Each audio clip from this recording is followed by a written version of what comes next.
লাক্ষাদ্বীপ অর্থাৎ লক্ষ দ্বীপের সমাহার। ভারতবর্ষের দক্ষিণ পশ্চিমে কেরালা উপকূল থেকে 200 থেকে 440 কিলোমিটার দূরে ভারত মহাসাগরের বুকে 36টি প্রবাল দ্বীপের সমাহার এই লাক্ষাদ্বীপ, যার মাত্র 10টি দ্বীপেই জনবসতি গড়ে উঠেছে। মোট আয়তন মাত্র 32 বর্গ কিলোমিটার এবং এটিই ভারতবর্ষের ক্ষুদ্রতম কেন্দ্রশাসিত অঞ্চল। রাজধানী কাভারত্তি, প্রধান ভাষা মালায়ালাম এবং এখানের অধিকাংশ মানুষই ইসলাম ধর্মাবলম্বী।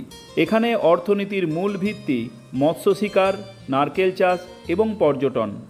এটি বর্তমান ভারতবর্ষের একটি উদীয়মান পরিবেশ পর্যটন কেন্দ্র, যা তার বিস্তীর্ণ নীল সমুদ্র, মনোরম সৈকত, উপহ্রদ, প্রবাল প্রাচীরের দ্বারা পর্যটকদের আকৃষ্ট করে। পরিবেশগত দিক থেকে এটি অত্যন্ত সংবেদনশীল, তাই এখানে আসার পূর্বে পর্যটকদের সরকারের অনুমতি বাঞ্ছনীয়।